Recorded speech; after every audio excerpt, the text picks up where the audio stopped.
Hey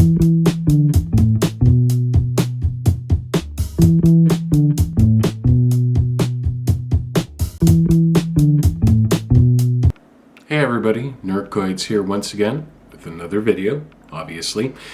I just got real curious about a certain type of flatwound strings that I've been seeing mentioned a few times online, especially on talkbase.com, which I'm a member, which you can find my username rather easily.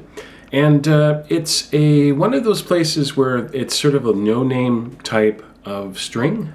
It's called, if I'm not mistaken, Webstrings.com, and they sell strings for basses, for guitars and whatnot, and they're essentially branded strings specifically for this website. And they had some flatwounds that are fairly large gauge, and I bought a set. They're called Webstrings Detroit Bass. I don't know if that's legible or not.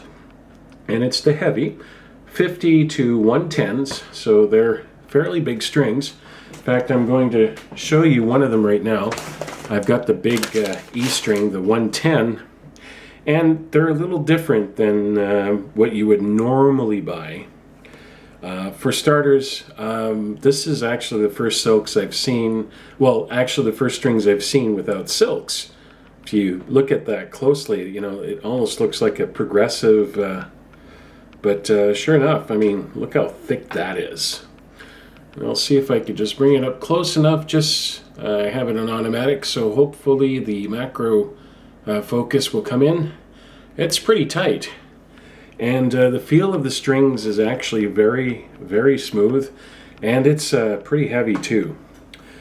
I'm not quite sure what kind of alloy that's on these strings, but the interesting part about the ball end here, I don't know again if it's going to focus properly. Pretty interesting, but these look like they're heavy-duty strings, and I can't wait to try them out.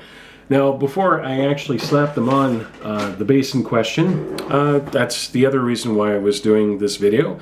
I've been neglecting my Donald bass, which is my S101P bass which was a perfectly fine bass that just needed a few upgrades that I totally gave it an ugly makeover, basically. It's my Nightmare Orange bass.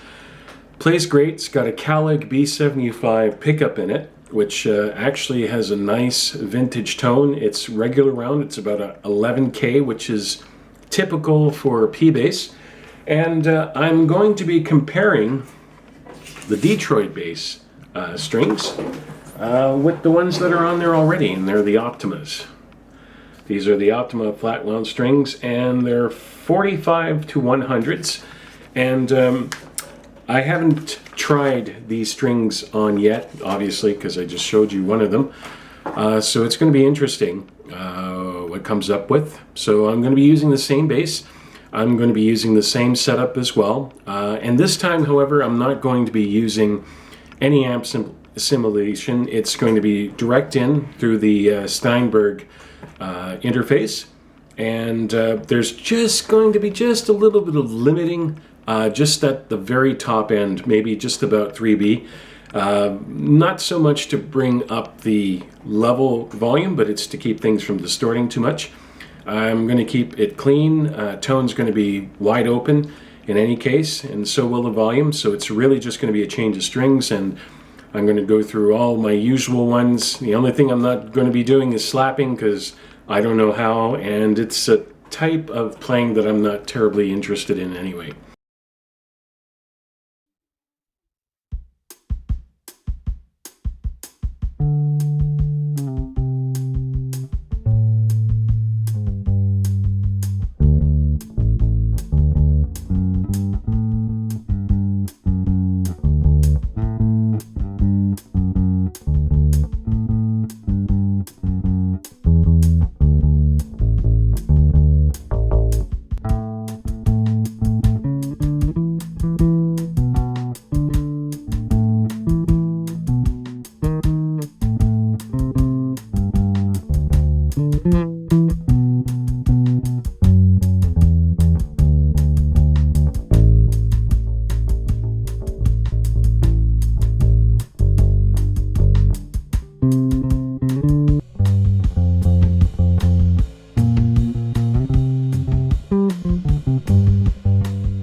Alright, so there you go. You've had the comparison between the two strings, the Webstrings and the Optimas. Of course, I clearly labeled them so you can tell which is which, and I intercut them as much as I can to try and make it as seamless as possible.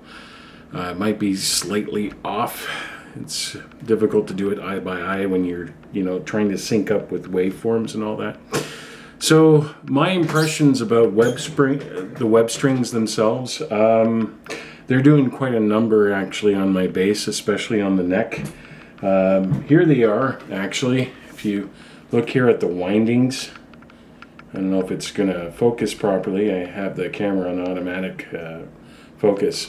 They're pretty thick ass strings, and they're sort of there's almost half an inch right here at the dusty end of a gap there. They're that high. And I mean, my bridge is pretty much, well, it's not exactly right to the deck, but it's pretty close. Anything more and I start losing a radius. And it's just these strings are massive, because I mean, they're 50 to 110s. They're about the same thing as you would find in the Steve Harris flatwounds, from Rotosound. And I do believe that Labella also has a set, the 1954s or something like that. So that being said, would I recommend these strings? Not to everybody. I mean, this is a cheap bass. I mean, it's a nice bass, but it's a cheap bass with cheap components on it. If you have like a genuine MIA Fender or a Telecaster bass, which is like built like a tank, and you've got a really good reinforced truss rod, even a graphite neck truss rod or something like that. Yeah, it can handle these strings, but on an El Cheapo bass like this, probably not. My jazz bass could probably handle this. I'm not too sure about my Project P bass, because these things, they're really, really, really stiff. I hesitate to comment on the sound of them. I like the sound of them. I like my Optimas too. I'm sure in the video it seems, oh, there goes my microwave, but I'm sure in the video it seems like there's very little difference between the sound between the Optimas and these Webstrings, but I think there is. Certainly in the feel, these are pretty thumpy, but like I said, I wouldn't recommend these just to anybody's bass. For that, I do recommend the Optimas, and I definitely recommend the GHSs. These haven't displaced the GHSs yet as far as my go-to flats. I don't know if I'm going to keep them on this bass. I mean, I do have a certain affection for this bass, but I mean, it's more of a, I guess, a trial instrument, if you will. I mean, it's fine, I suppose. I'm probably going to keep them on, but that's more based out of laziness. Anyway, leave your questions, comments, and suggestions below. Thanks for watching. Sorry for the rambly extra. Cheers, folks.